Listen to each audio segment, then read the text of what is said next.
इस पोर्शन को खत्म करके 1 बजे होगा तो 1 बजे, 1:15 बजे होगा तो 1:15 बजे, और 15 मिनट में हो गया तो 15 मिनट में छोड़ दूंगा, ताकि तुम तैयारी करो। अरे मैं अत्याचारी टीचर नहीं। अब ये और बात है कि तुम अत्याचारियों को भी अत्याचारी कह नहीं पाते हो। बाबा ये क्या बात है? हाँ चलिए भाई। So next is cytokinin. Gibberellin है तो लो भैया, नेक्स्ट इज जिब्रेलिन।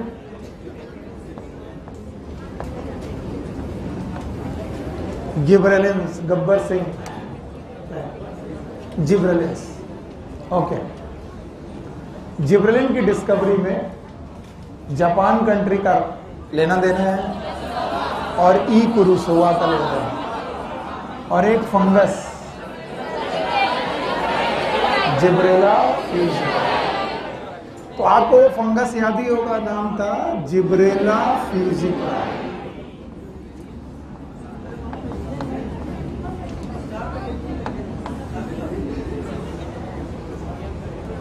ओके, और जिब्रेला फ्यूजिकोराई से हमने एक हार्मोन निकाला था जिब्रेलिन, जिब्रेलिक एसिड। कई बार इसे हम लोग GA3 के नाम से भी जानते हैं, GA3। It is the first discovered, पहला डिस्कवर है, लेकिन फिर भी नाम GA3 है, इसलिए नॉमेनक्लेचर का डिस्कवरी से कोई लेना देना नहीं। ऐसे hundreds of gibberellins GA has been discovered and they are named as GA1, GA2 and GA3 and so on like that. लेकिन आज तक जितने भी जिब्रेलिन्स ढूंढे गए उनमें से most abundant is GA3, most abundant. अच्छा, आज तक हम लोगों ने ये पढ़ा है कि जिब्रेलिन इस फंगस से निकाला गया, याद है, जिब्रेला फ्यूजिका। आज हम जानेंगे gibberellins can also be secreted by plants.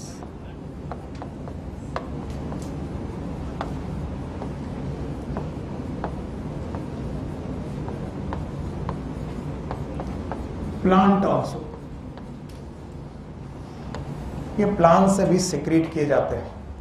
यानी अगर मैं बोलूं फंगस ने सिक्रीट किया, यस फंगस सिक्रीट करते हैं इसे, लेकिन केवल फंगस सिक्रीट करें ऐसा नहीं है, ये प्लांट भी सिक्रीट करते हैं। ओके, जिब्रेला फ्यूजिकोराई याद होगा, इसी का इम्परफेक्ट फॉर्म भी याद होगा, एडवांस फिज़ेरियम मोनेली। Very good, GA1, GA2, GA3 most abundant. तो अब से लेकर सैकड़ों ढूंढे जा चुके हैं, इनमें से most abundant GA3। Now the functions learn करेंगे ध्यान से। पहला function, GA increases the axis length।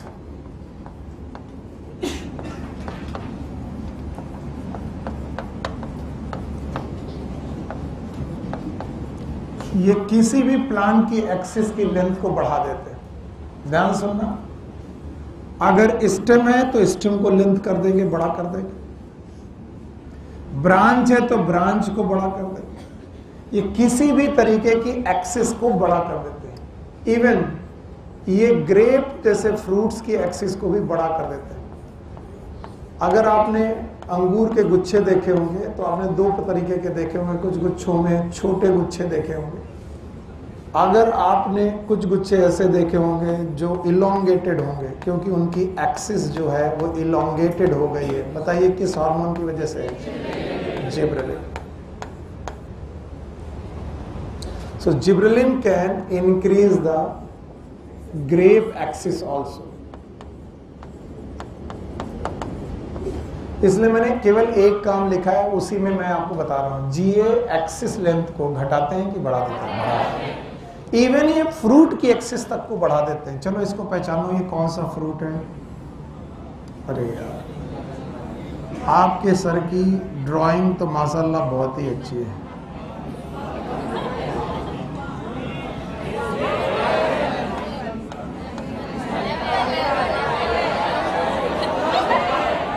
सेब है। अमिया? अरे बेवकूफो, ये अमिया नहीं है, अमरूद है। अच्छा,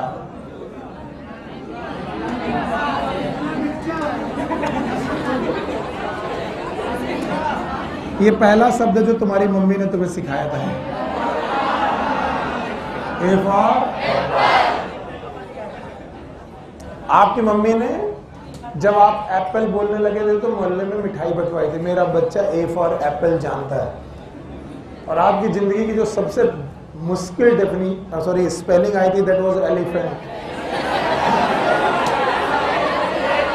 अम्ब्रेला बाद में आई, A B C D E पहले आता है और उसके बाद अम्ब्रेला आता है। तो एलिफेंट जब भी आप बोलने लगे थे तो आपकी मम्मी बोलती थी, देखो मेरे बच्चे को सब ABCD आती थी। और जब मेहमान आते थे चाय पे तो मम्मी बोलती थी, अरे मुन्नो इधर आओ, चुन्नो इधर आओ, बेटा अंकल को ABCD सुनाओ। अंकल भी यही काम अपने लोगों के साथ करते हैं, वो सब लोग यही कर रहे हैं, ए पार ए फिर बी पार करके जाते। अंकल जानते थे बहुत हो गया, अब इसको रोकना है। बच्चा एलिफेंट की स्पेलिंग बताओ, बच्चा भाग जाओ। अब आप एप्पल की लेंथ को भी बढ़ा सकते हो।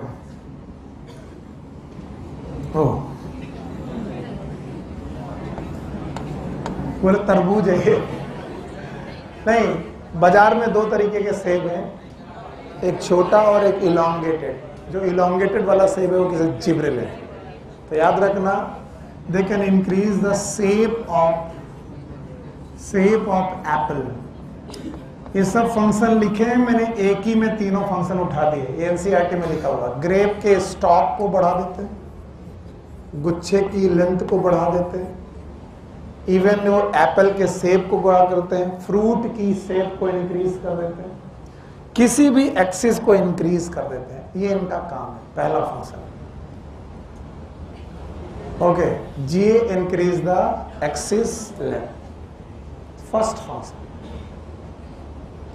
ओके, ठीक, पहला फंक्शन है। दूसरा, they delay the senescence.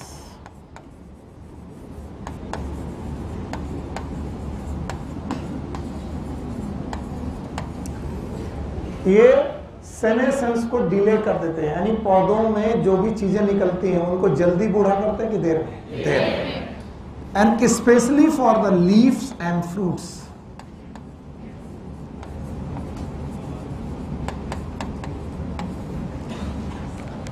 And that's why fruit stay upon the plant increases.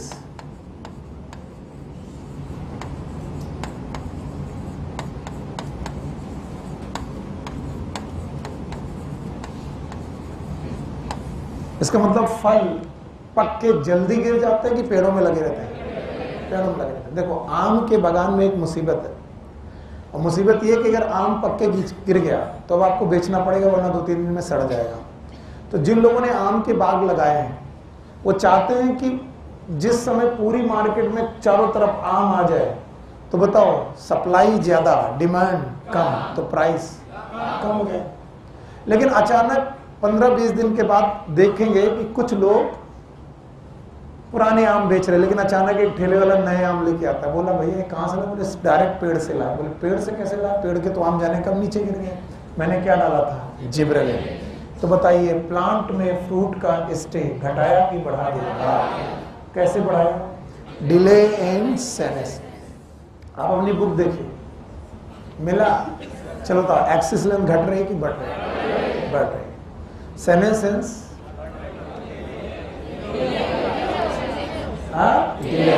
Delay हो रहा है। दूसरा, तीसरा काम, हेल्प इन फ्लावरिंग।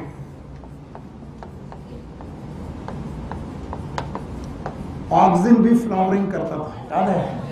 कैसे? पाइन एप्पल में फ्लावरिंग घटाता था कि बढ़ाता था? याद रखना, जिब्रेलिन भी फ्लावरिंग करता है। एक पॉइंट लिखेंगे, सब लोग कहीं लिखेंगे, बुक में नहीं। All the plant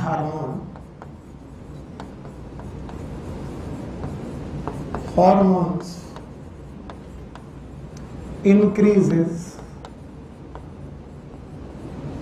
female flower in plant except gibberellin.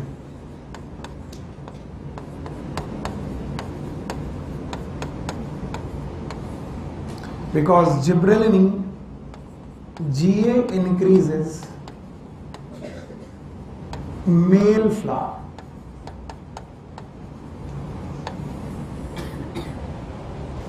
तो बताइए GA में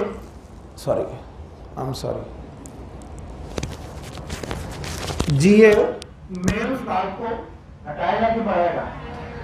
GA का word GA case number 249. There is a malting process in brewing industry. What is malting? छोटा सा टर्म था. What is malting? Do you know about the malting?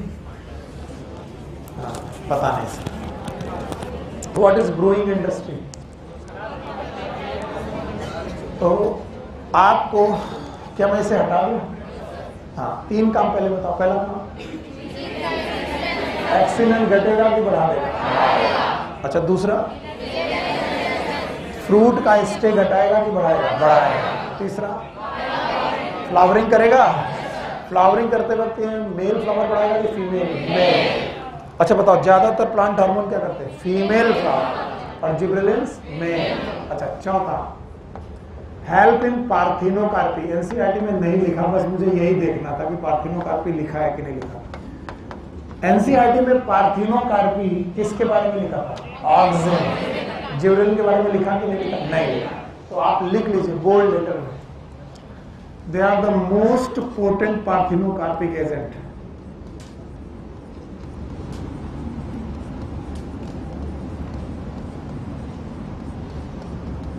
बहुत सारे बेवकूफ बैठे होंगे जो सोच रहे होंगे पता नहीं पार्थिनोकार्पी क्या होती है, और सर बता भी नहीं रहे. मैं बताऊंगा नहीं, आपसे पूछूंगा what is parthenocarpy. It is a formation of fruit without fertilization. बिना फर्टिलाइजेशन के अगर फ्रूट बने तो ये होता है पार्थिनोकार्पी. तो पार्थिनोकार्पी ऑक्सिन करता था? No sir. पार्थिनोकार्पी ऑक्सिन से भी होती थी, जिब्रेलिन से भी होती, लेकिन सबसे बढ़िया कौन? जिब्रेलिन. याद रहेगा, मोस्ट पोटेंट पार्थिनोकार्पी के लिए. पांचवा, they help in malting in the brewing industry.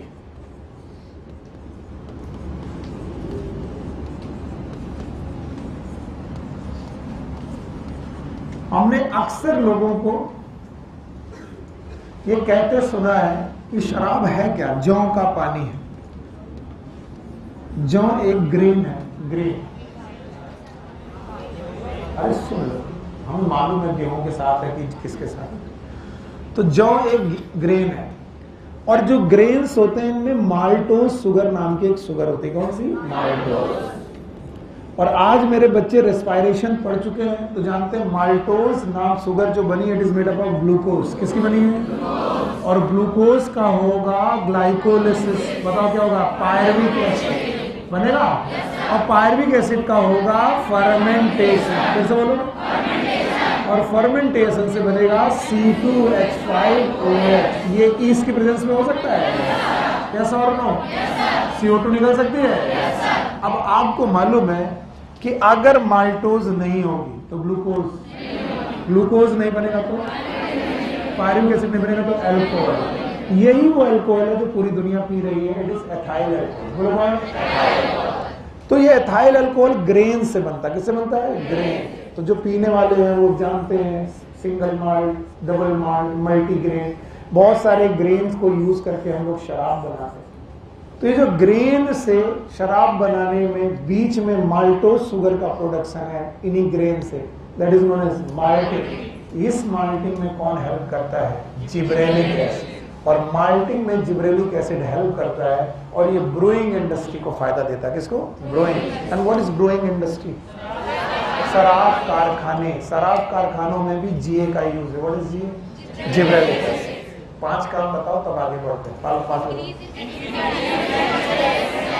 Axis length घटेगी बढ़ेगी। स्टॉक ऑफ द ग्रेप लंबा होगा। एप्पल का सेब बेटर होगा। ये पहला काम है, एक काम। दूसरा काम याद है, डिले इन सेनेसेंस डिले होगा। डिले इन सेनेसेंस में आपको मालूम है क्या क्या होगा, यानी फ्रूट जो होंगे वो प्लांट से गिरेंगे कि स्टे करेंगे, पक्का। तीसरा पॉइंट याद है, हेल्पिंग फ्लावरिंग करते वक्त मेलनेस की फीमेलनेस। और चौथा पॉइंट पार्थिनो याद है, बताओ फ्रूट विदाउट फर्टिलाइजेशन घटेंगे कि बढ़ जाए? बढ़ जाए। और बताओ पार्थिनोकार्पी में बढ़िया पार्थिनोकार्पी की जगह जिब्रेल। ओके। और इसके बाद 5वां काम, हेल्प इन मार्टिंग इन, पक्का। ये ब्रोइंग इंडस्ट्री होगी। नाउ द शुगर केन, छठा point. As we all know the sugar cane में हम खाते क्या है? फ्रूट खाते हैं, पता नहीं सर। हालत ये है कि कुछ भी बोल रहा हूं तो बोलते हाँ जो तुम बोल रहे हो सही हो। जिन्होंने गन्ना देखा तक नहीं है बेचारे, वो कितने तरस रहे होंगे लोग। बंटवा दो, तुम लोग के पास बंटवा दो के अलावा कुछ है। तो sugar cane is a grass, ये घास है। बट इस ग्रास ने अपने नोड्स के अंदर शुगर स्टोर कर रखा है, सुक्रोज। तो जितनी ज्यादा लंबी और मोटी घास होगी, शुगर स्टोरेज उतना अच्छा। अब हमारा जिब्रेलिक एसिड जो होता है, इसकी आदत है ये इंटरनोडल लेंथ बढ़ा देता है। किसका बढ़ाता है? तो ये इंटरनोडल लेंथ को घटाएगा बढ़ाएगा? बढ़ाएगा। तो जो नोड इतने बड़े थे वो इससे ज्यादा बड़े बड़े होने लगे। और जब इंटरनोड बड़े होने लगे तो गन्ना बड़ा हो जाएगा कि छोटा? बड़ा हो जाएगा। तो बताओ शुगर प्रोडक्शन घटेगा कि बढ़ेगा? तो बोलते हैं शुगर केन का प्रोडक्शन जीए छिड़कने पर, यानी जिब्रेलिक एसिड छिड़कने पर लगभग 20 टन पर एकड़ बढ़ सकता है। 1 एकड़ में जितना पैदा हो रहा था उसमें और कितना ज्यादा पैदा हो जाएगा। मान लो 10 टन पैदा हो रहा था, तो अब 10 पैदा हुआ कि 30, तो लगभग 20 टन पर एकड़ बढ़ जाता है प्रोडक्शन। और ये काम कौन करता है? GA. What is GA? Gibberellic. समझ में आया? तो बताओ शुगर केन इंडस्ट्री में या शुगर केन में शुगर केन का प्रोडक्शन बढ़ाता है कि उसमें शुगर का प्रोडक्शन? शुगर। और शुगर केन का भी प्रोडक्शन बढ़ जाता है कितना? 20 टन पर एकड़। हटा दे रहे। 6 काम हो। 7वां काम, 7वां काम जिम्नोस्पर्म से रिलेटेड है। एंजियोस्पर्म की जिम्नोस्पर्म में अगर जिब्रेलिक एसिड का छिड़काव किया जाए तो इट विल हैसन मतलब फास्ट कर देता है, हैसन द रिप्रोडक्शन और रिप्रोडक्टिव प्रोसेस।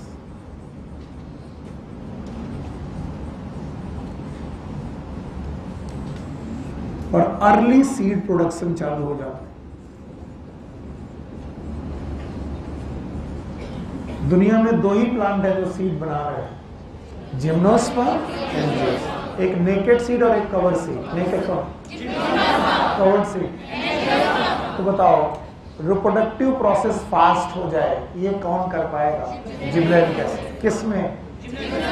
और सीड का प्रोडक्शन देर में कि जल्दी? जल्दी। 8वां और सबसे ज्यादा इंपॉर्टेंट काम, सब लोग इधर देखेंगे, सबसे ज्यादा इंपॉर्टेंट यही है, it is known as bolting.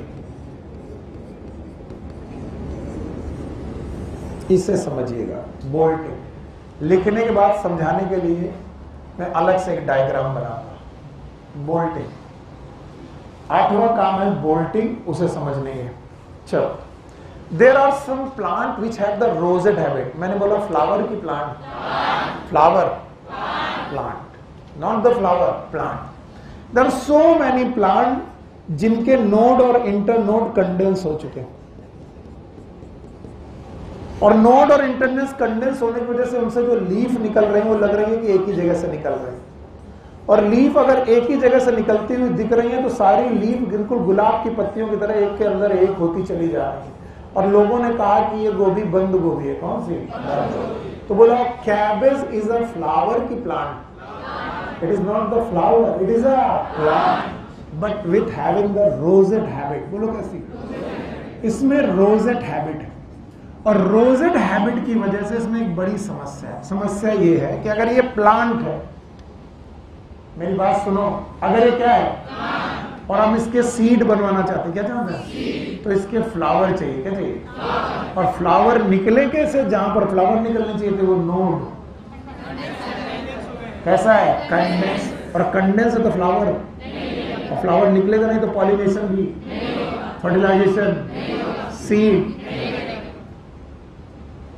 तो किसी ने बोला कि ये रोजेट हैबिट क्यों कर बैठे? तो बोले इनके नोड्स और इंटरनोड्स आपस में कंडेंस है, पास पास है कि दूर दूर? तो चलो इन्हें दूर दूर करें। तो क्या करें? जीए, याद करो, जीए क्या करता है? इंटरनोडल लेंथ घटाता है कि बढ़ाता है?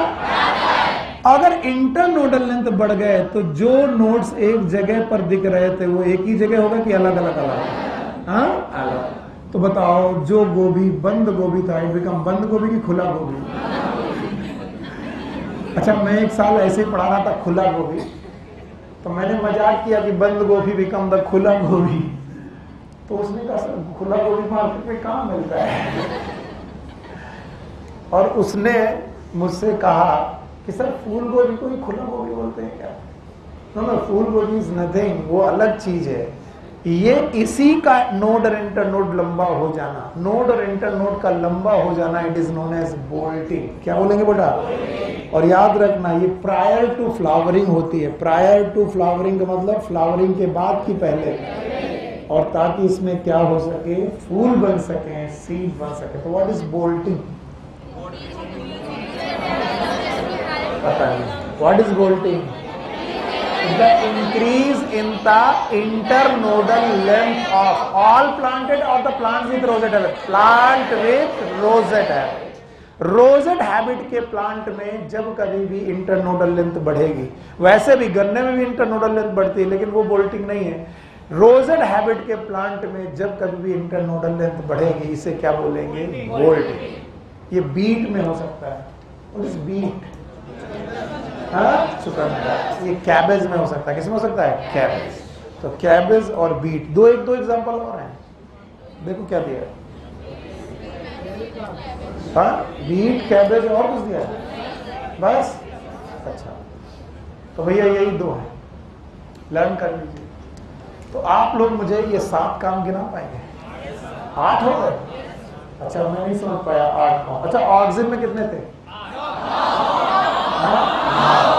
और जिब्रेलिन में? और जितने भी बच्चे इनको काउंट करके रखेंगे वो कभी डरेंगे नहीं। चलो उन 9 को नाम याद करो। फोटोट्रॉपिज्म, जियोट्रॉपिज्म, पहला काम हो गया। दूसरा रूटिंग इन स्टेम कटिंग। तीसरा delay in senescence, promote in senescence. चौथा apical bud dominance. Apical bud parthenocarpy, याद है? जाइलम डिफरेंशिएशन, वीडीसाइड, वीडीसाइड याद है? और सेल डिवीजन था, जाइलम डिफरेंशिएशन था, पार्थिनोकार्पी था, और फ्लावरिंग इन पाइनएप्पल। पाइनएप्पल में फ्लावरिंग था। 9 काम हो गए। 8 काम ये बता पाओ?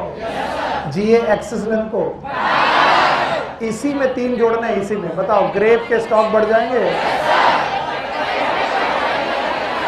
पहला काम निपट गया। सेनेसेंस डिले होगा? फ्रूट जो है पौधों से गिरेंगे कि रुकेंगे? 2 काम हो गए। तीसरा काम याद है? फ्लावरिंग करेगा? मेलनेस की femaleness?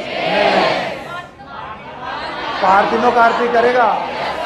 Most potent parthenocarpic agent. 4 काम हो गया। 5वां याद है? माल्टिंग इन ब्रूइंग इंडस्ट्री। ब्रूइंग इंडस्ट्री में माल्टिंग करेगा। 5 काम हो गए। शुगर केन का प्रोडक्शन बढ़ाएगा 20 टन पर एकड़। हो गया। इसके अलावा हाँ, जिम्नोस्पर्म में सीड फॉर्मेशन फास्ट करेगा। और आखिरी बोल्टिंग, याद रहेगा। तो जब भी क्वेश्चन आएगा तो बोलेंगे the hormone which can perform the bolting, याद रहेगा। जिब्रेलिक। 2 हार्मोन हो गए। तीसरा हार्मोन है cytokinin.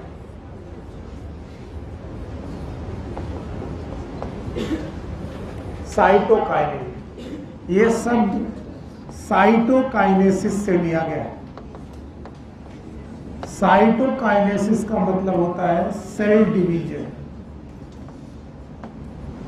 The hormone which help in the cell division.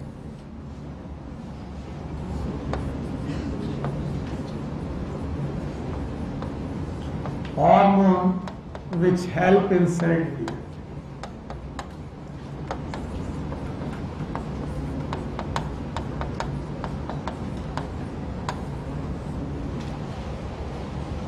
Okay, इसका रिप्रेजेंटेटिव मेंबर मुझे आज भी याद है, आपको याद होगा। N6 परफ्यूरिल अमीनो प्यूरिन,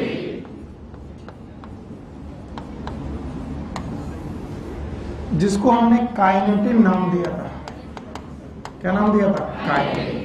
अब ध्यान से सुनना, वरना गलती की संभावना प्रबल है। सबसे ज्यादा गलती की संभावना यहीं पर है। This kinetin has been discovered from herring sperm DNA. Herring sperm DNA. तो स्पर्म डीएनए तो ठीक ठीक तुम्हें लगता है, हैरिंग तुम्हारे दिमाग को खा जाता है। हैरिंग क्या होता है? एक प्रकार की मछली है। एक हैरिंग फिश होती है, उसका मेल फिश जो होता है, फिशा नो मछला, उसके स्पर्म के डीएनए से इसे निकाला गया था। और वो भी ऑटोक्लेविंग करके। किससे करके? ऑटोक्लेव्ड।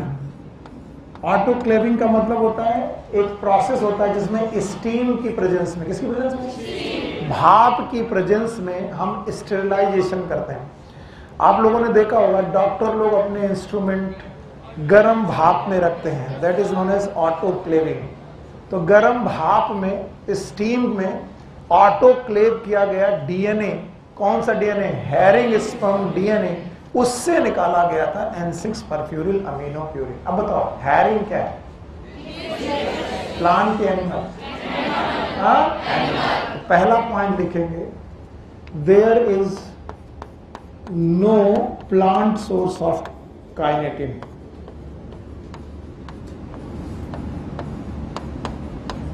काइनेटिन का कोई भी प्लांट सोर्स नहीं है। क्या मैंने साइटोकाइनिन कहा? मैंने साइटोकाइनिन नहीं कहा है, वरना तुम मेरा गिरेबान कल पकड़ सकते हो। मैंने कभी नहीं कहा कि there is no plant source of cytokinin. मैंने ऐसा नहीं कहा। मैंने कहा there is a no plant source of kinetin. Kinetin का प्लांट सोर्स नहीं। ना, काइनेटिन से मिलता जुलता एक सब्सटेंस है, दैट इज जिएटिन। जिएटिन जो कि जियामेज से निकाला गया। जियामेज, अब बोलोगे सर जियामेज क्या है? इसे मक्के को बोलते हैं, यानी कॉर्न, भुट्टे को बोलते हैं, मेज को बोलते हैं। उसका बोटेनिकल नेम है जियामेज। जियामेज से जिएटिन निकाला गया। जियामेज से निकाला गया, इसलिए नाम इसका जिएटिन रखा गया।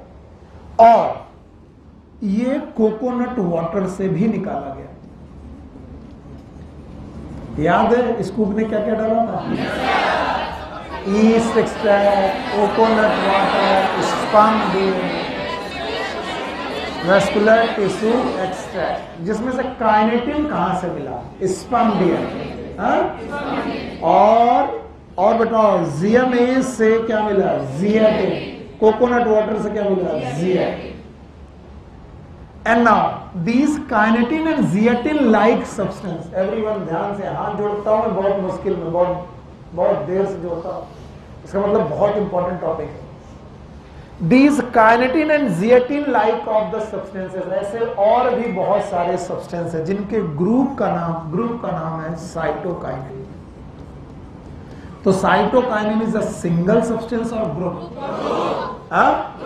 और ग्रुप में काइनेटिन भी है और जिएटिन। इसका मतलब साइटोकाइनिन के प्लांट सोर्स भी हैं, एनिमल सोर्स भी है।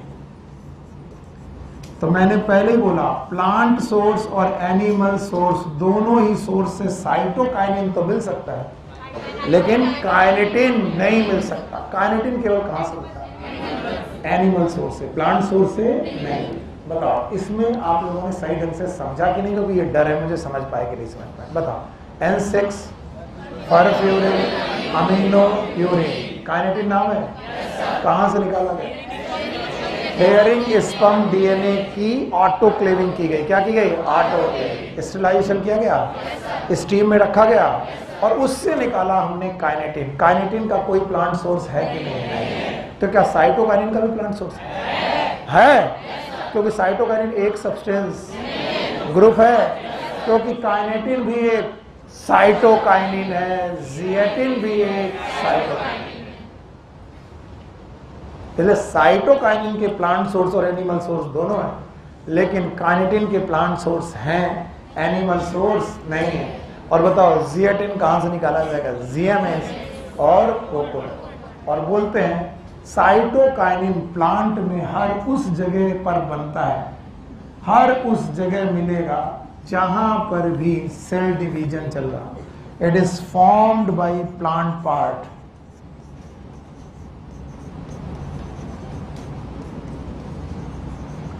Where active cell division is going to take place. जहां भी एक्टिव सेल डिवीजन चल रहा, इसका मतलब root apex, shoot apex, buds etcetera. Root apex, shoot apex, buds, इन सारी जगहों पे ये बनेगा। तो पौधों में कहां कहां बनेगा ये? बहुत सारे लोगों को नींद आ रही है, नींद आ रही तो सो मत। बताओ रूट अपेक्स में बनेगा, सूट अपेक्स में बनेगा, बड्स में बनेगा। क्यों? यहां क्यों बनेगा? क्योंकि यहां पर क्या चल रहा है? Cell division. तो जहां जहां क्या चलेगा? सेल डिवीजन, वहां वहां ये हार्मोन बनेगा। इस हार्मोन का नाम याद रहेगा? बोलो क्या? साइटोकाइनिन। अब जितना बोर्ड पे लिखा है अगर समझा गया तो सही से पढ़ा है। बोलो पहले बात तो साइटोकाइनिन को रिप्रेजेंट करने वाला बंदा N6 परफ्यूरिन अमीनो प्यूरिन। नाम बताओ कहां से निकाला गया? Hearing sperm DNA. नॉर्मल की autoclave? Autoclave hearing sperm DNA निकाल लिया गया। अब बताओ ये प्लांट है कि एनिमल? तो काइनेटिन का प्लांट सोर्स केवल एनिमल सोर्स है, प्लांट सोर्स पहला पॉइंट। तो क्या साइटोकाइनिन का भी प्लांट सोर्स है? तो क्या साइटोकाइनिन प्लांट से निकाला जाएगा? कोई ऐसा साइटोकाइनिन जो प्लांट से निकाला गया? जीएमएस से निकाला गया, कोकोनट वाटर से निकाला गया। ये लगभग हर प्लांट में बनता है। यस, हर उस जगह बनता है जहां का चला सेल, जैसे root apex, shoot apex, but क्या यहां पर चलता है? यस। आगे सुनो फंक्शंस, साइटोकाइनिन के फंक्शंस। पहला फंक्शन इंक्रीजेस द सेल, पहला फंक्शन जिसकी वजह से इसकी डिस्कवरी हुई थी, हेल्प इन मॉर्फोजेनेसिस।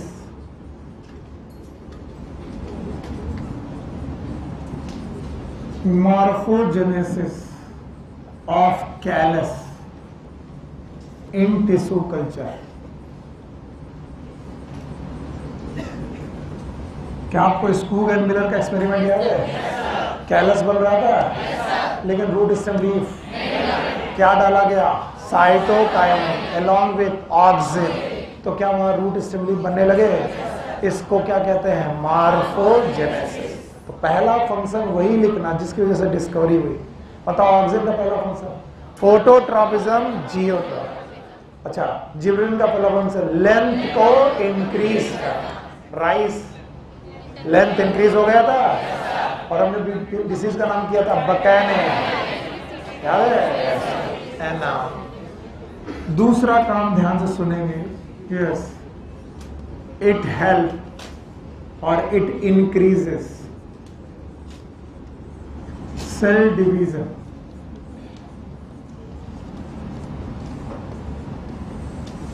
एक तो सेल डिवीजन वाली जगह से बनता है और जहां से बनता है वही काम और बढ़ा लेता है, यानी कि सेल डिवीजन को घटाता है कि बढ़ाता है, बढ़ा। तीसरा काम, it increases the number of leaves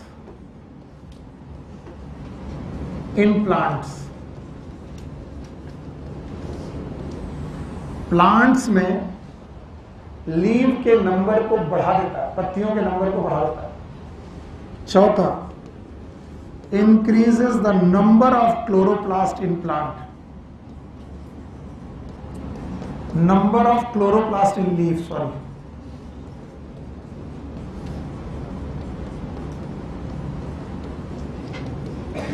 दोनों काम में अंतर बताओ। पहले बताओ, पत्तियों का नंबर बढ़ जाना और पत्तियों में क्लोरोप्लास्ट का नंबर बताओ। पत्तियां कम देर तक हरी रहेंगी कि ज्यादा? अगर कोई पत्ती पीली पड़ने वाली हो तो उसके पहले उसमें क्या डाल दो, तो पीली पड़ेगी कि हरी बनी रहेगी? तो साइटोकाइनिन का यह जादू है कि आप हरी पत्ती को देर तक हरा रख सकते हो, क्योंकि ये क्लोरोप्लास्ट के नंबर को पक्का है। तो चार काम बताओ। पहले, morphogenesis of callus in tissue culture. दूसरा काम करो, सेल डिवीजन बढ़ाएगा। तीसरा, number of leaves in plant. Number 4, increase the number of chloroplast in leaf. Leaf में क्लोरोप्लास्ट का नंबर घटाएगा कि बढ़ाएगा? ये चार काम याद रहेंगे। यस। पांचवा, राजन भाई खड़े हो। What is apical dominance?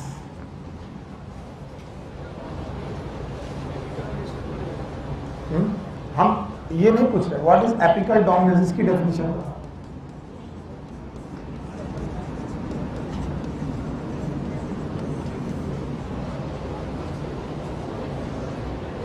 Prabhat, what is apical dominance?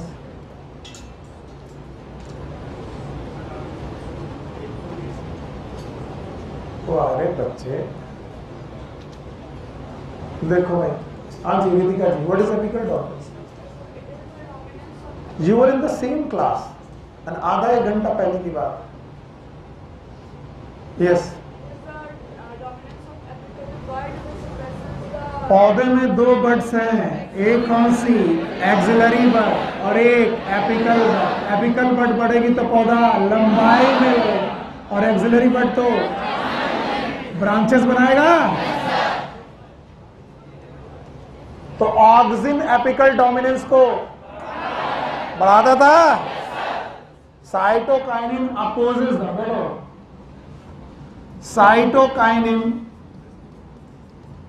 opposes the apical dominance.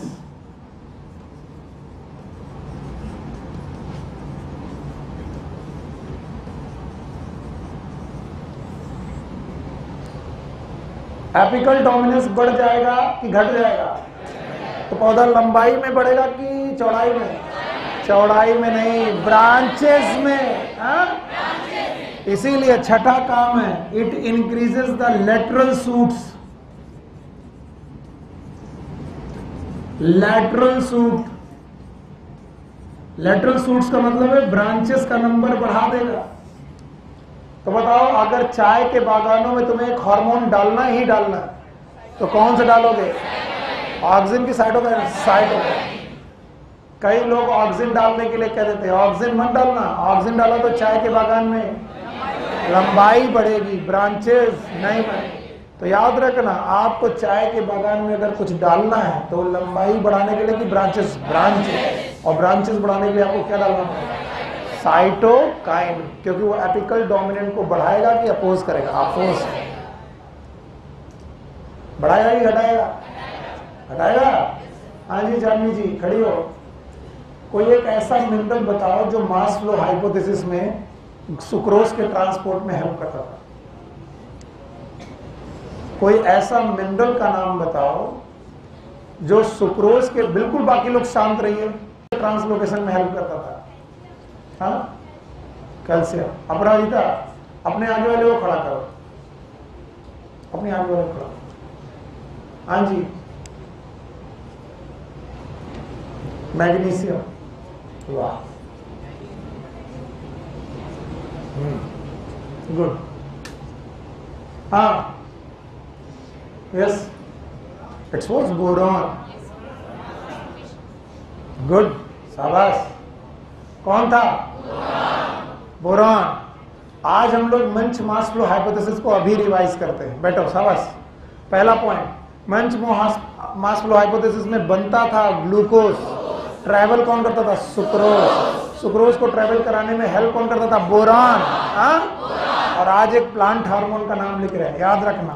Question 7, point number 7, it help in the carbohydrate translocation और द फूड ट्रांसलोकेशन।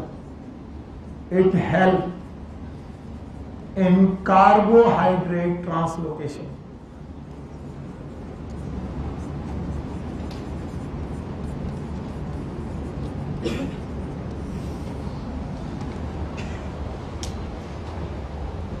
सातवां काम, कार्बोहाइड्रेट के ट्रांसलोकेशन में यही प्लांट हार्मोन काम करता है।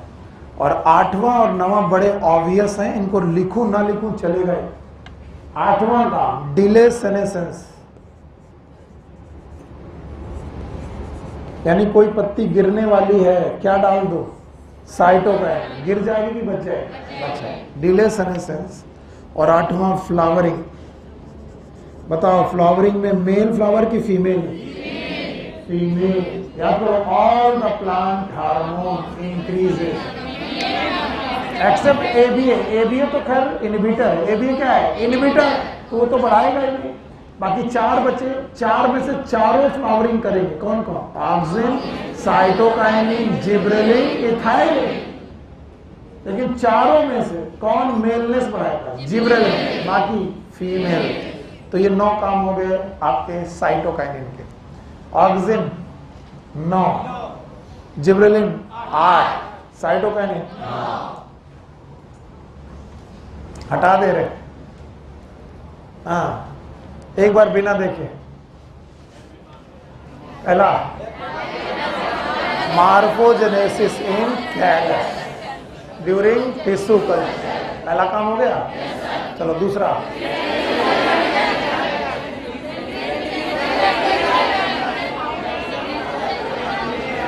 नंबर ऑफ सेल को, सेल डिवीजन घटाएगा कि बढ़ाएगा? नंबर ऑफ लीफ को, क्लोरोप्लास्ट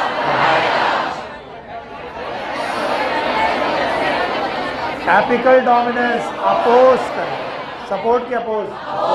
तो बताओ ऑक्सिन सपोर्ट, साइटोकाइनिन अपोज। 5 हो गए।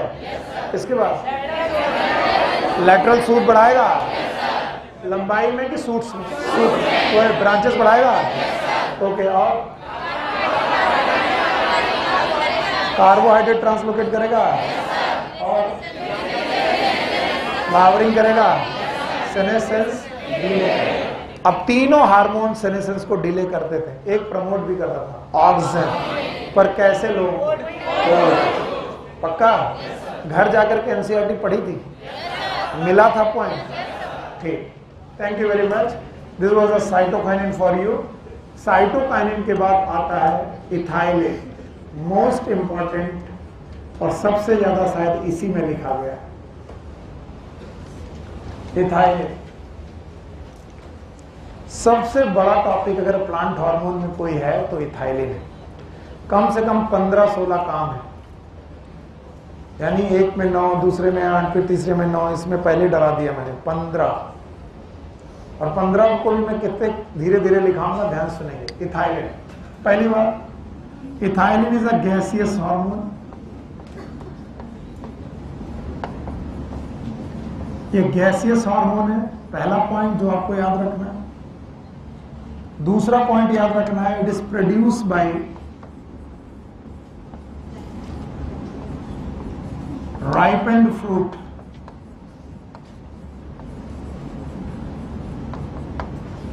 या फिर senescent part of plant. Senescent का मतलब है ऐसा पार्ट जो पुराना हो चुका, जो पीला पड़ चुका है पौधे में। तो जो सबसे बूढ़ा हो चुका पार्ट है, पुराना पार्ट है, पीला पड़ चुका हुआ पार्ट है प्लांट का, वहां से ये गैस निकलती है। और या तो फिर पकते हुए फलों से निकलती है। पके हुए फल भी लगभग पीले ही पड़ जाते हैं। तो पौधों में जो भी येलोइश कलर की चीज दिख जाए वहां से गैस निकल रही होगी। बोलो कौन सी इथाइल? याद रहेगी? यस, पहला फंक्शन यही लिखेंगे, ट्रिपल रिस्पॉन्स। आपकी बुक में नहीं है ये, इसलिए लिखेंगे। और एक साल पूछा गया है hormone with triple response, ethylene. यही क्वेश्चन ही आया था, which of the following hormone is with triple response? This was the question. तो इसके ट्रिपल रिस्पॉन्स को बहुत ध्यान से सुनिए। Okay, yes. पहला काम, यस, ट्रिपल रिस्पॉन्स का पहला रिस्पॉन्स है yes, नलीफाइंग geotropism.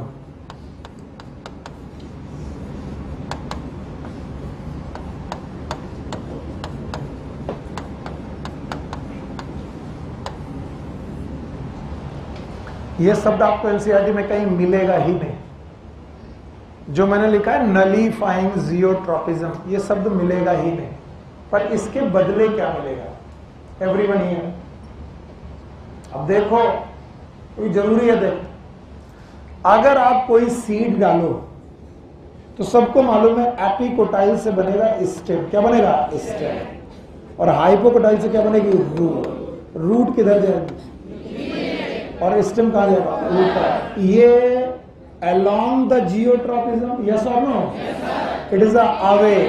It is a positive or it is a negative? Positive geotropic is root और negative geotropic is stem। पक्का?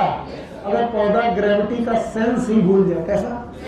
तो जो तुम बेटा सीड डालोगे उसकी रूट भी सतह पर ग्रो करे और स्टेम भी सतह पर ग्रो करे। इसका मतलब ग्रोथ होने लगे हॉरिजॉन्टल। फिर से, अगर हॉरिजॉन्टल ग्रोथ होने लगे तो आप समझ लो आपकी पौधा ग्रेविटी भूल गया है, यानी उस पौधे में जियोट्रॉपिज्म है कि नलीफाई हो गया? नलीफाई।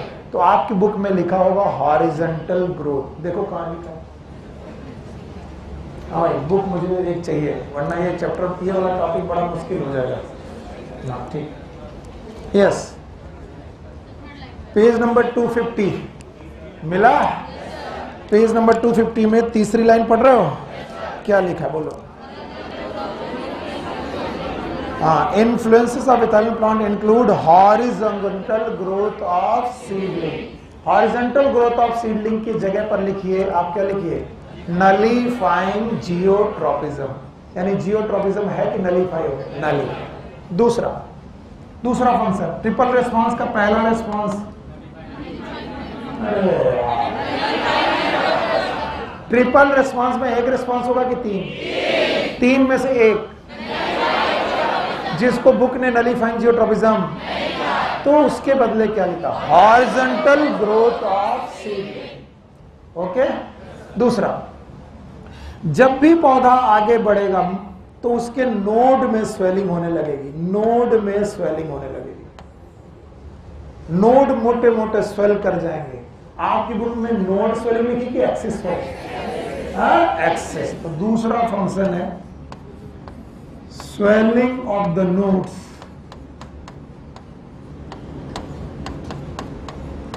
या फिर आप लिख लीजिएगा एक्सिस। ये दूसरा रिस्पॉन्स। ट्रिपल रिस्पॉन्स में दूसरा रिस्पॉन्स है स्वेलिंग ऑफ नोड्स। तीसरा है apical hook formation.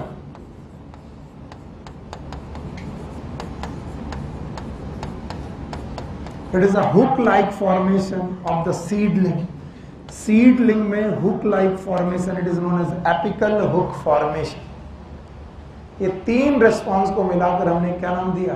Triple response. देखो एपिकल हुक मिला बुक में? मिला? चलो अब तीनों शब्द पढ़ाओ। What is triple response? Nullifying geotropism. Book में यही लिखा है, ये नहीं। क्या लिखा है? हॉरिजॉन्टल। दूसरा एक्सिस लिखा है। क्या लिखा है? एक्सिस। मैंने क्या लिखा? नोट। यस। अगर तुम्हें किसी गन्ने में गन्ना नोट पे बड़ा मोटा लगे, बाकी तने पतले लगे, तो समझ जाना यहाँ पर इथाइलिन गैस का प्रभाव है। उसके नोट्स क्या हो गए? मोटे। सॉरी। तीसरा एपिकल हुक फॉर्मेशन। सीडलिंग में जो एपेक्स होगी वो कैसी लगेगी? Hook like. It is known as apical hook formation. It is a line number 3 I think. Swelling of the axis, apical hook formation, 4th line. याद है? मिला कि नहीं मिला? ठीक। ओके। तो ये पहला काम है।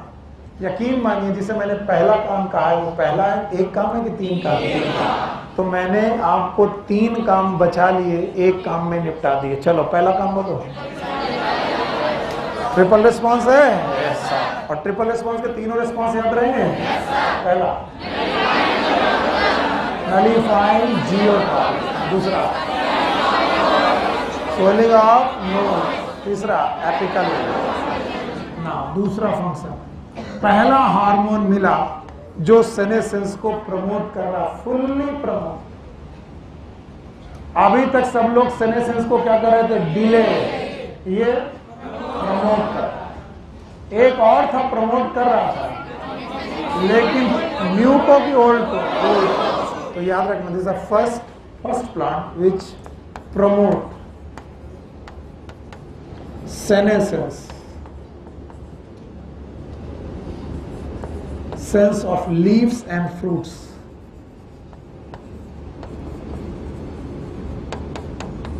लीव्स और फ्रूट का सेनेसेंस बढ़ा देगा। 2 काम हो गए। तीसरा काम, it help in ripening of the fruit.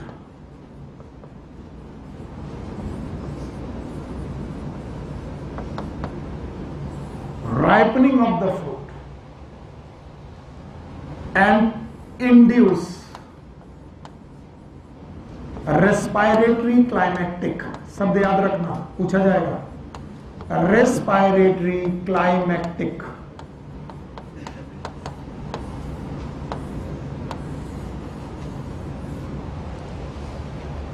ये फलों की पकने में सहायक है।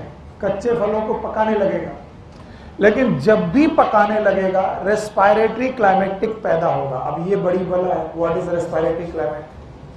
किसी भी पौधे में एक नॉर्मल रेस्पायरेटरी रेट होता है। रेस्पायरेटरी रेट का मतलब ऑक्सीजन जा रही है, CO2 निकल रही है।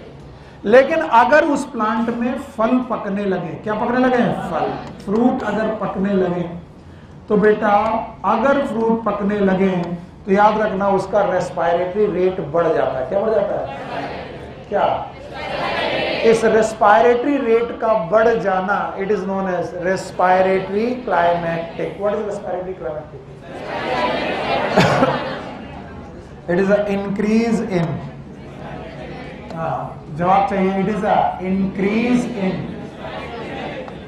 Respiratory rate. एम ही हो गया। Respiratory rate during fruit ripening. Fruit ripening के दौरान रेस्पायरेटरी रेट का बढ़ जाना, it is known as respiratory climacteric. कितने काम हो गए?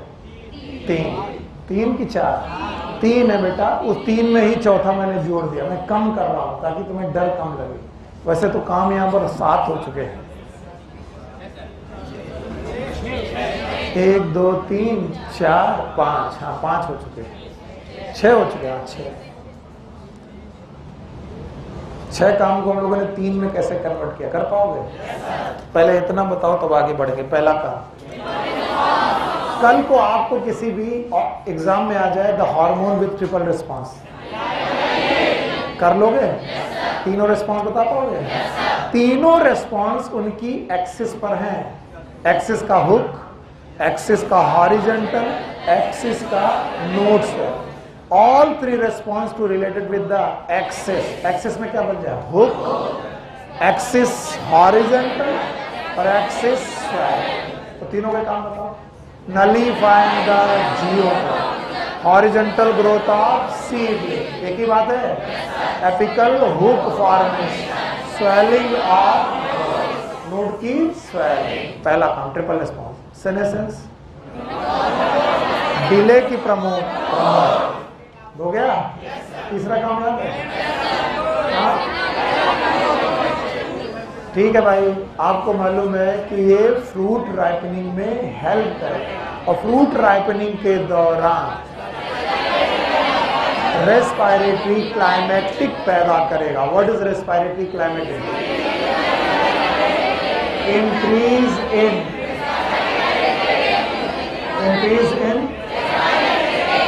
ड्यूरिंग द, पक्का? यस। इस जगह पर आकर के सोचो, इसके कुछ एक्शन तो हैं प्रमोटर और कुछ इनहिबिटर। जैसे सेनेसेंस, इनहिबिटर हुआ। अच्छा, सेनेसेंस का प्रमोट करना क्या हुआ? इनहिबिटर। और कुछ है प्रमोशन के, प्रमोशन। अभी कुछ फंक्शन केवल प्रमोशन के लेकर आऊं, जिसमें केवल ये ग्रोथ को प्रमोट करता है। पहला, चौथा ethylene break the dormancy of seed.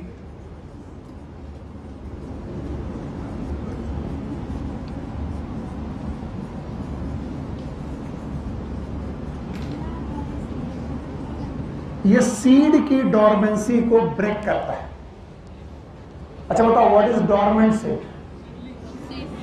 Dormant seed का मतलब एक्टिव सीड की इनएक्टिव। डोरमेंट सीड का मतलब ये होता है इनएक्टिव सीड।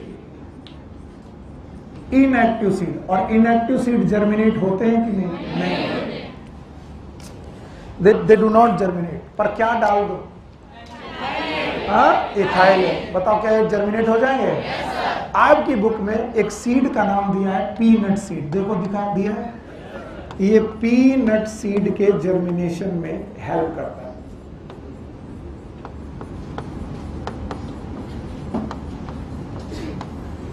इसके अलावा ये स्प्राउटिंग ऑफ पोटैटो को मदद करता है। मैं चाहूं तो यहां पर बढ़ाता जाऊं नाम नंबर।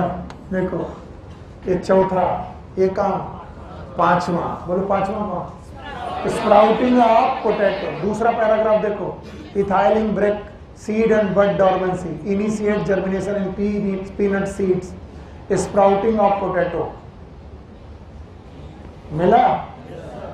चलो इतना बताओ, 5 काम बताओ। पहला काम, चौथा काम, ethylene break the dormancy of seed. Okay, इसके बाद स्प्राउटिंग ऑफ पोटैटो। पोटैटो में कई बार आपको यहाँ पर बड्स लगने लगते हैं, it is known as sprout. पक्का? तो भाई ये 2 काम हो। अच्छा, आप सबको मालूम है कि जो राइस के पौधे होते हैं वो पानी में डुबा कर लगाए जाते हैं? No sir. पता है ना भाई, राइस 2 तरीके से किया जाता है। पहले उसकी बनाते हैं पौध बनाते हैं, तो सीड से बना लेते हैं। जब पौध बन जाती है तो उसकी रोपण करते हैं। रोपण करने के लिए पानी भरा होना चाहिए। पानी नहीं हुआ तो ये रोपे नहीं जाएंगे और पैदा नहीं होंगे। तो इनमें सबसे ज्यादा डर ये रहता है कि अगर पौधे की रोपाई के दौरान पौधा पानी में गिर जाए, बताओ बचेगा कि सड़ जाएगा? तो हम चाहते हैं उनकी जड़ें तो नीचे रहे, लेकिन स्टेम और पत्तियां ऊपर। तो इसलिए इथाइलिन काम आता है। छठा काम, ethylene increases internodal length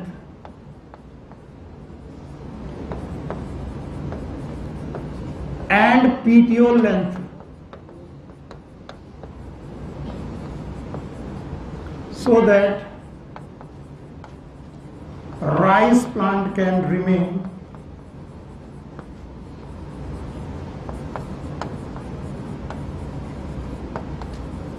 above the water.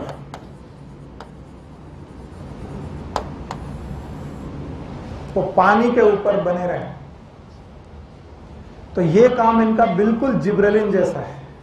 देखो बताओ जिब्रेलिन का काम क्या था? इंटरनोडल लेंथ को बढ़ाना। इथाइलिन का भी काम क्या है? इंटरनोडल। पर हर पौधे की इंटरनोड लेंथ ये नहीं बढ़ाते, केवल किसकी? राइस। और वो भी राइस जो कहाँ हो? पानी में। और उसका केवल इंटरनोड लेंथ नहीं बढ़ाते, साथ में क्या बढ़ा? पिटियोल। तो पिटियोल लेंथ बढ़ने की वजह से बताओ पत्तियों का पिटियोल छोटा कि बड़ा? तो बताओ पत्तियां पानी के अंदर के ऊपर? ऊपर। तो आपका राइस का पौधा पानी के ऊपर रख सके इसके लिए तुम जिब्रेलिन डालोगे कि इथाइलिन? इथाइलिन। और अगर इथाइलिन ना मिले तो क्या डालो? जिब्रेलिन, क्योंकि जिब्रेलिन भी एक्सिस की लेंथ को बढ़ाता है। तो ये हो गया आपके लिए छठा काम। सातवां काम, it help in the root growth. Root growth and root hair formation.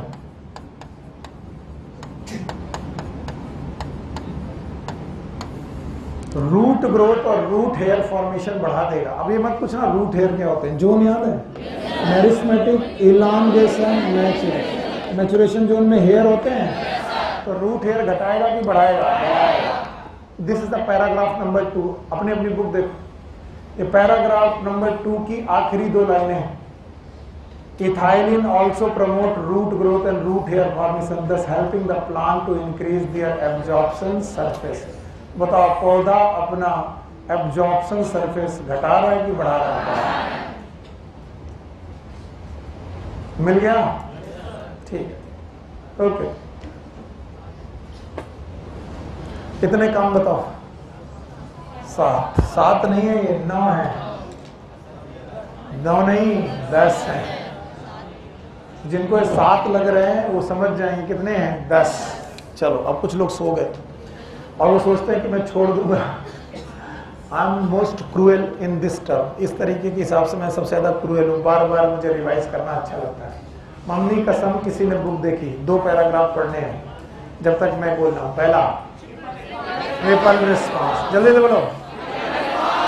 Triple response, अरे आराम से बोलो। बोलो क्या? ट्रिपल रिस्पॉन्स हो गया? शाबाश। दूसरा नलीफाइंग जियोट्रॉप। ट्रिपल रिस्पॉन्स पे नहीं, तीनों रिस्पॉन्स तुम पढ़ लो। बताओ। दूसरा डिलेइंग सेनेस, तो हो गया। तीसरा राइपनिंग ऑफ फ्रूट, कुछ लोगों के दिमाग से उड़ चुका है। Ripening of fruit, respiratory climate. चौथा याद है?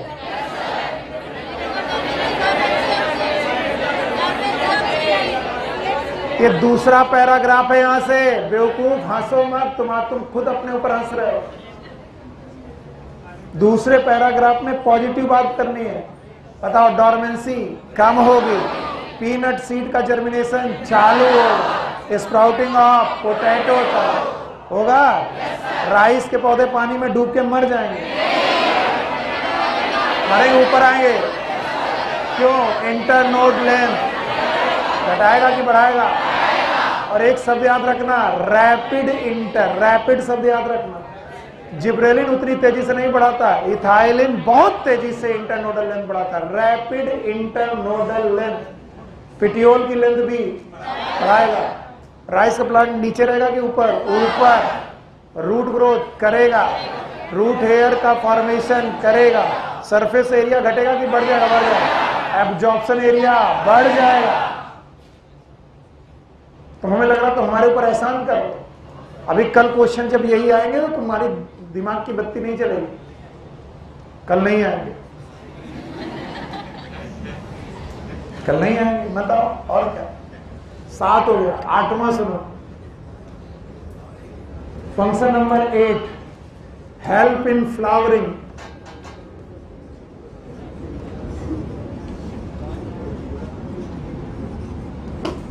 इन पाइनएप्पल, इन मैंगो। एक और बंदा था जो पाइनएप्पल में हेल्प पक्का। अब फ्लावरिंग से रिलेटेड ही 9वां पॉइंट है जो यहां नहीं दिया, आखिरी पैराग्राफ में दिया। तो मैं यही फ्लावरिंग से रिलेटेड 9वां पॉइंट लिख दे रहा। कुकुरबिट्स का नाम सुना है?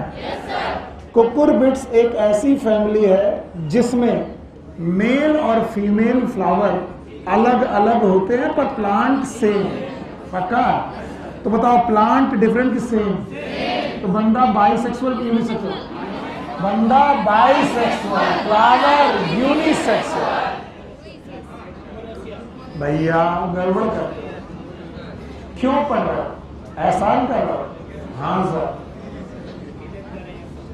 कुकुरबिट एक ऐसी फैमिली है, मेज भी ऐसा ही पौधा है जिसके पास मेल और फीमेल फ्लावर एक ही फ्लावर में कि अलग अलग, लेकिन plant same. They are monoecious but unisexual. Okay. अब अगर तुमने इसमें इथाइलिन डाला, क्या डाला? इथाइलिन। भैया सुनो, क्या डाला? तो ये फीमेल फ्लावर बढ़ाएगा। क्या बढ़ाएगा? फीमेल। तो ये कोई बड़ी बात थोड़ी ना बोल रहे हो, ये तो सर ने पहले ही लिखा दिया था। सारे plant hormones except abscisic acid ये फीमेल फ्लावर घटाते कि बढ़ा देते? बढ़ाते। अच्छा बताओ, फीमेल फ्लावर के पास एक खास बात है और वो है स्टिग्मा, स्टाइल, ओवरी। और अगर फीमेल फ्लावर बढ़े तो ओवरी घटेगी कि बढ़ेगी? और ओवरी बढ़ी तो फ्रूट घटेगा कि बढ़ेगा? और फैमिली कुकुरबिटेसी में आप फ्रूट ही खा रहे हो। लौकी इज इट इज कुकुरबिटेसी, कद्दू इज कुकुरबिटेसी। तो बताओ आपको कुकुरबिटेसी का प्रोडक्शन बढ़ाना है तो क्या डालोगे? इथाइलिन। क्यों? आज तुम लोग इतना सोए हुए हो कि कंटाप मारने का मन कर रहा। कुकुरबिटेसी में किसका प्लांट बढ़ा? फीमेल। फीमेल प्लांट बढ़ा। फीमेल प्लांट बढ़ा कि फ्लावर? ओवरी बढ़े तो फ्रूट बढ़े। तो आप अपने खेत में लौकियां कम चाह रहे हो कि ज्यादा? तो आप मेल फ्लावर ज्यादा बढ़ा दो। जितने ज्यादा फीमेल फ्लावर होंगे उतनी ज्यादा लौकियां होंगी। कुकुरबिटेसी फैमिली में प्रोडक्शन का मतलब मेल फ्लावर की फीमेल? तो याद रखना, फीमेल फ्लावर इंक्रीज हो जाएंगे और इसी वजह से प्रोडक्शन विल इंक्रीज।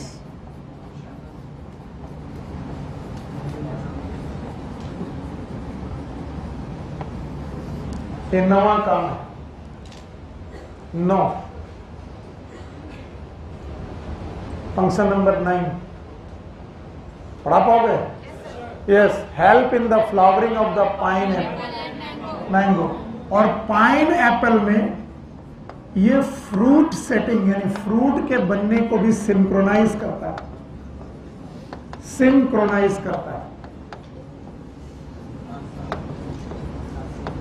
तो ये 10वां काम लिखना चाहिए, लेकिन मैंने इसको 9वें में ही निपटा दिया, 8वें में ही निपटा दिया। तो पाइन एप्पल में फ्लावरिंग भी करेगा और synchronisation of the fruit setting. जो पहले फ्रूट आया है वो पहले पके, जो बाद में आया वो बाद में पके। ये कौन ध्यान रखेगा? इथाइलिन। सिंक्रोनाइजेशन। पेज नंबर पढ़िए 250। तीसरा हम लोग पढ़ रहे हैं। Ethylene is also used to initiate flowering for the synthesis and synchronizing fruit set in pineapple. It also induces flowering in mango. मिला कि नहीं मिला? मिला। ठीक।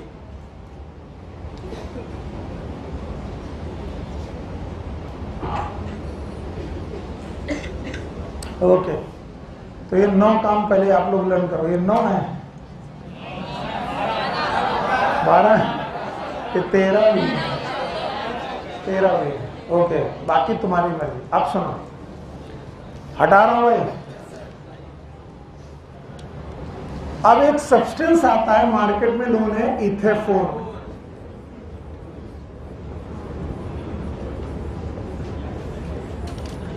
दसवां पॉइंट नोट है इथेफोन से रिलेटेड।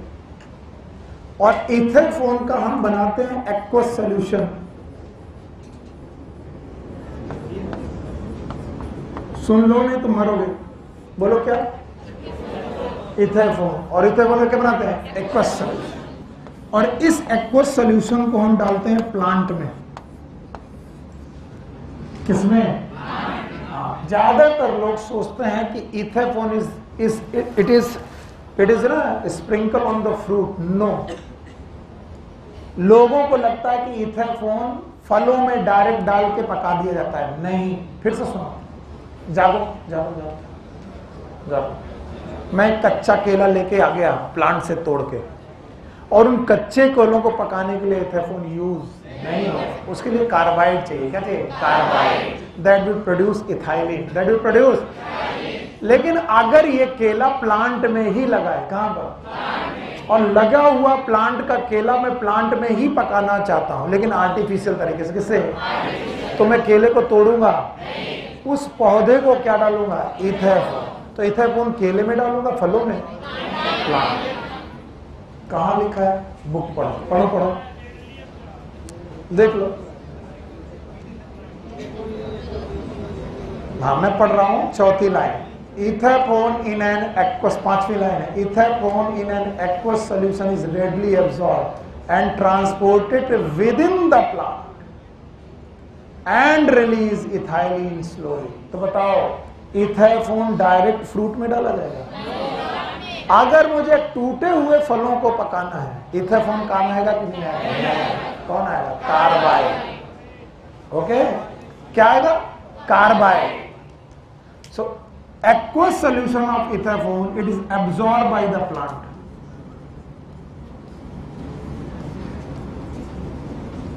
और फिर it will release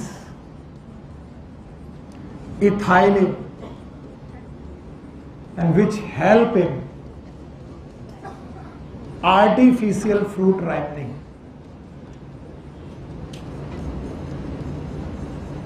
जिन लोगों ने नहीं सुना उनको शायद इसकी ब्यूटी समझ में भी नहीं आ रही। This artificial fruit ripening is with in the plant और ऑफ ओनली फ्रूट, यानी फ्रूट कहां लगा है और वहीं लगा लगा नेचुरली पका रहे हो कि आर्टिफिशियल। तो आर्टिफिशियल पकाने के दो तरीके, एक फ्रूट को तोड़ के ले आए फिर आर्टिफिशियल पकाया, और एक फ्रूट को लगा रहने दिया और तब पकाया। तो क्या पेड़ में लगे लगे भी आर्टिफिशियल पक सकता है? Yes sir. वो कौन करेगा? इथेफोन। और 11वां काम, इथेफोन इट इंक्रीज एब्सिशन। जहां भी इथेफोन डालोगे वो पत्तियों को गिराने लगेगा और ये एब्सिशन ऑफ फ्रूट को भी बढ़ा देगा। It increase the abscission of fruit. ना सुनो हमें क्या मतलब है, जमाई ऐसे ले लो जैसे हमारे ऊपर बहुत एहसान करे। और अगर फ्रूट का एब्सिशन पूछा जाएगा तो तुम्हारे दिमाग में नहीं आएगा कि फ्रूट का एब्सिशन क्या होता है। फ्रूट के एब्सिशन में फ्रूट की फ्रूट वॉल पतली पड़ने लगती है, फ्रूट की। और ये काम काफी अच्छा है उन फ्रूट के लिए जिनकी फ्रूट वॉल बड़ी हार्ड है, जैसे कि वॉलनट। What is walnut? हाँ, अखरोट। आपकी बुक में लिखा है अखरोट दो प्रकार के आते हैं, एक में तुम हथौड़ा लेकर लगे रहते हो, टूटता नहीं, और एक पेपर अखरोट होता है, दांत में दबाव टूट जाता है। इसका मतलब उसका फ्रूट वॉल बहुत हार्ड है, बहुत शॉर्प। क्या डाला गया है? इथाइल। बुक में लिखा है, बुक में लिखा इथेफोन। देखो लिखा है फ्रूट राइपनिंग इन टोमेटो तो है ही, इसके अलावा it is abscission in the flower and fruit, thinning of cotton, cherry and walnut. Walnut, cherry and cotton.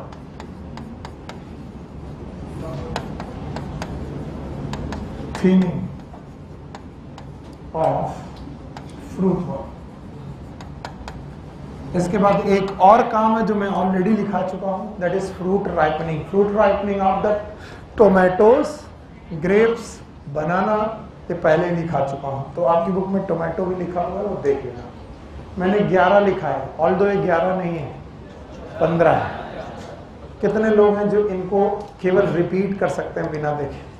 3 paragraph हैं, और जो बच्चा इन्हें 11 के नाम से रटेगा वो नहीं रट पाएगा, और एनसीईआरटी के 3 पैराग्राफ के नाम से सोचेगा तो आ जाएगा। पहले पैराग्राफ में ट्रिपल रिस्पांस, दूसरे में प्रमोशन है, और तीसरे में है इथेफोन। क्या है? इथेफोन। चलो पकड़ते हैं।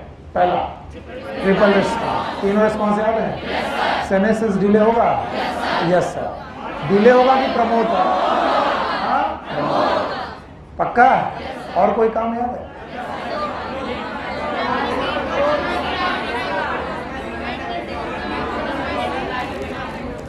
पढ़ो पढ़ो।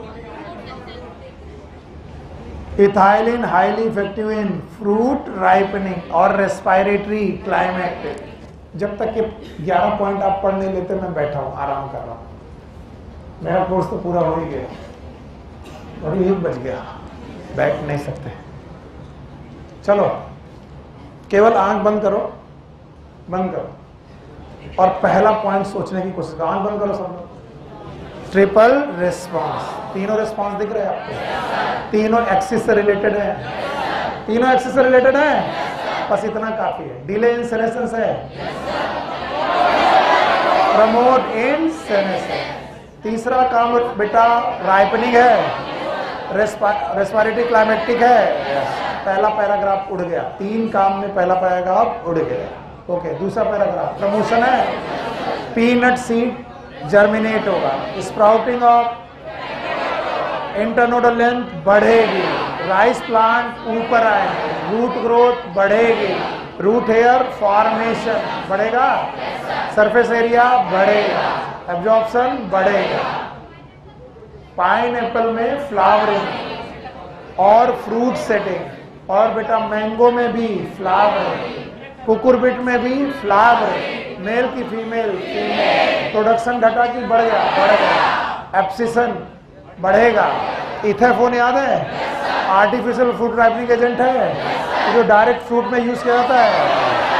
बस यही जादू है, ये डायरेक्ट फ्रूट में यूज, किसमें? प्लांट में। प्लांट में इसको एक्वा सोल्यूशन डाला जाता है। एक्वा सोल्यूशन जो डाला गया है क्या वो रेडली एब्जॉर्ब होता है और स्लोली स्लोली गैस निकालता है?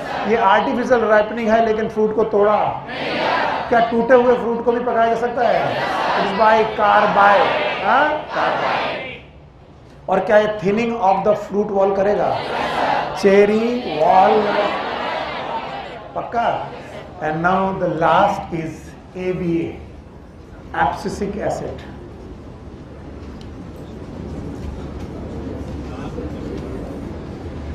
ABA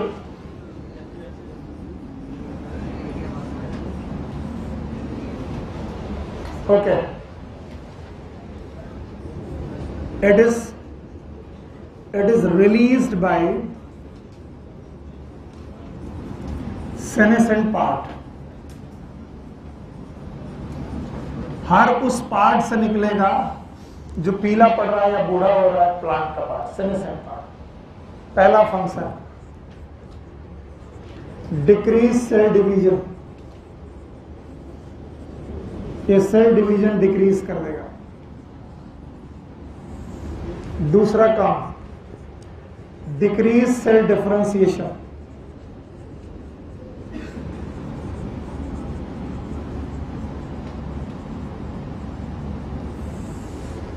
तीसरा काम प्रमोट सेनेसेंस,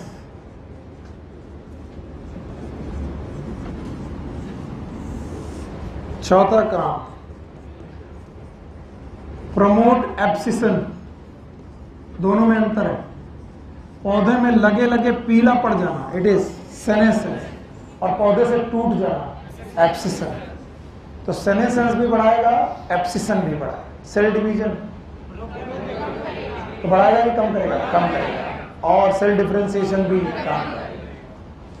याद रखना, if plant is in stress,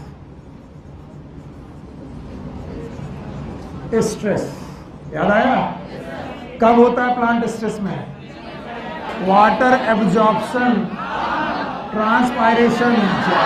अगर एब्जॉर्प्शन कम और ट्रांसपायरेशन, तो पानी जा कम रहा है, निकल, तो क्या हमें स्टोमेटा बंद करने चाहिए?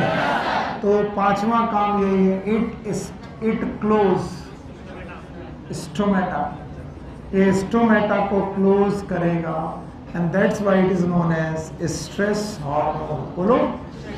और जितने भी प्रकार की स्ट्रेस होंगी प्लांट में, उन सारी प्लांट को स्ट्रेस को ये काम करेगा। और याद रखना, This is the only one hormone. It is almost ulta to the GA. Ulta मतलब antagonistic. It is antagonistic to gibberellic acid. ये जिब्रेलिक एसिड का बिल्कुल उल्टा काम करता है. इसका मतलब इट डिक्रीज फ्लावरिंग. काम था 5, छठा काम है फ्लावरिंग को डिक्रीज करना. 7वां काम है सीड डॉर्मेंसी.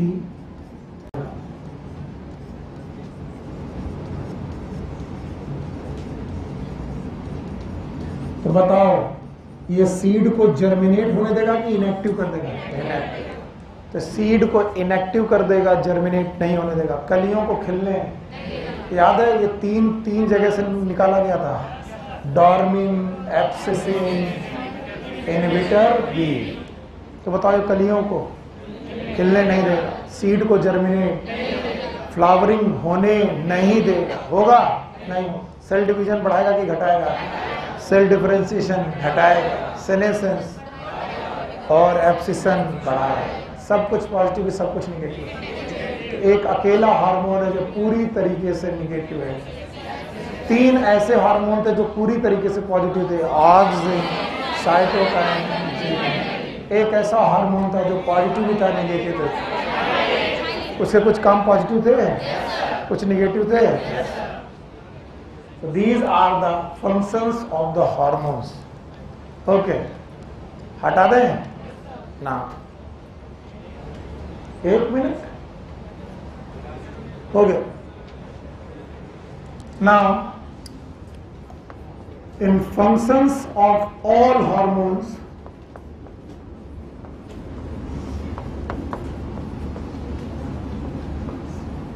इनके अपने मोड्स होते हैं. मूड नहीं, क्या होते हैं? मोड. प्लीज रुकिए, एक गहरी सांस लीजिए, क्योंकि ये बहुत इंपॉर्टेंट है. हर प्लांट, बेटा बदतमीजी तो करना नहीं, क्योंकि मैं इस मूड में नहीं. और अगर मैंने तुम्हें लोकेट कर लिया तो पटक के मारूंगा फिर. बदतमीजी. हर हार्मोन के काम करने के अपने मोड्स होते हैं. So there are some hormone which act individualistic.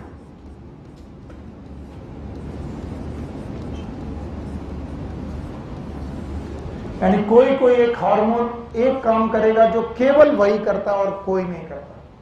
अगर कोई हार्मोन एक काम कर रहा हो, उसके अलावा उस काम में किसी दूसरे हार्मोन का कोई दखलंदाजी नहीं, ये काम क्या कहलाएगा? इंडिविजुअलिस्टिक. कैसा काम? जैसे fruit ripening is the individualistic work of ethylene, none other than ethylene. Okay. कुछ काम ऐसे होंगे जो सिनर्जिस्टिक होंगे. 2 लोग एक काम को एक साथ कर रहे हैं और एक दूसरे को सिनर्जिस्टिकली एक साथ कर रहे हैं. जैसे मैं कहूं delay in senescence. Delay in senescence, बोलो. ऑक्सिन कर रहा है और साइटोकाइन कर रहा है और जिब्रेलिन कर रहा है. कुछ लोग हैं एक काम को एंटागोनिस्टिक करेंगे. एंटागोनिस्टिक मतलब साथ साथ के अपोज. जैसे एपिकल डोमिनेंस, बोलो क्या? हाँ, एपिकल डोमिनेंस में 2 लोग इसे एंटागोनिस्टिक करेंगे. कौन कौन बढ़ाएगा? कौन घटाएगा? साइटोकाइन. और कुछ हार्मोन है, कुछ काम कॉम्प्लीमेंट्री करेंगे. कॉम्प्लीमेंटरीली. ध्यान सुनना, ये सबसे मुश्किल है. सिनर्जिस्टिक और कॉम्प्लीमेंटरीली दोनों में डिफरेंस ध्यान सुनना. सिनर्जिस्टिक का मतलब तुम कर रहे हो तो हम भी कर रहे हैं. अगर तुम अकेले होगे तो भी सेनेसेंस डिले हो जाएगा, हम अकेले होंगे तो भी सेनेसेंस डिले हो जाएगा. लेकिन अगर हम तीनों होंगे तो भी डिले हो जाएगा सेनेसेंस। इसका मतलब है तीनों अकेले भी कर सकते थे, साथ साथ भी कर सकते। लेकिन अगर कोई काम कॉम्प्लीमेंटरी है, कैसा है, तो दो लोग मिलकर कर रहे हैं, तो उन दो लोगों में से दोनों को प्रेजेंट होना जरूरी है, तभी कॉम्प्लीमेंट्री बोलेंगे। जैसे यहां पर अगर अकेले ऑक्सीजन हो, काम हो जाएगा? नहीं होगा। अगर साइटोकाइनिन हो जाएगा, जिबरेलिन हो जाएगा, तीनों हो तो हो जाएगा। तो इट इज सिनर्जिस्टिक। लेकिन व्हाट इज कॉम्प्लीमेंटरीली? जैसे मैं बोलूं कि टिश्यू कल्चर में कैलस बना था, क्या बना था? कैलस। हाँ, अब इस कैलस से मुझे प्लांट बनाना है। क्या बनाना है? प्लांट। तो अगर इसमें ऑक्सीजन हो अकेले तो होगा कि नहीं होगा? अगर इसमें साइटोकाइनिन अकेले हो तो भी नहीं होगा। इसका मतलब ना अकेले साइटोकाइनिन इसे कर पाएगा, ना तो अकेले ऑक्सीजन। इसका मतलब इसमें साइटोकाइनिन भी होना चाहिए, ऑक्सीजन भी। यानी कौन तीसरे काम को कॉम्प्लीमेंट कर रहा? ऑक्सीजन के काम को कॉम्प्लीमेंट कौन दे रहा? साइटोकाइनिन। और साइटिन के काम को ऑक्सीजन। तो इनके मोड ऑफ फंक्शन बहुत तरीके के होते हैं। पहले बोलो, इंडिविजुअलिस्टिक, सिनर्जिस्टिक, एंटागोनिस्टिक, कॉम्प्लीमेंटरी। कोई काम अपोजिट तरीके से किया जाए, एंटागोनिस्टिक साथ साथ किया जाए, सिनर्जिस्टिक अकेले किया जाए, और मिल के किया जाए। साथ साथ करना अलग बात है, मिल के करना। तुम भी पढ़ रहे हो, हम भी पढ़ रहे हैं, दोनों लोग पढ़ रहे हैं, इट इज साथ साथ पढ़ना। लेकिन मिल के पढ़ने का मतलब ये हुआ कि उस चैप्टर का आधा पोर्शन तुम पढ़ लो, आधा हम पढ़ लें, दोनों बीच में नकल कर लेंगे। ये क्या हुआ? साथ साथ की मिल के। याद रहेगा? तो ये बताओ कितने तरीके के मोड हैं? 4। पहला इंडिविजुअलिस्टिक, सिनर्जिस्टिक, एंटागोनिस्टिक, पक्का? अब तुम्हारी हिम्मत बची ना हमारी। तो प्लांट हार्मोन यहीं पर खत्म होते हैं। फोटो पीरियोडिज्म पढ़ना है, पढ़ना तो है ही। चलो अब मंडे को मिलो, मंडे को फोटो पीरियोडिज्म वर्नलाइजेशन खत्म कर देते हैं, और इसके बाद ह्यूमन फिजियोलॉजी ट्यूसडे से। ठीक? कहाँ है प्रतीक बाबू?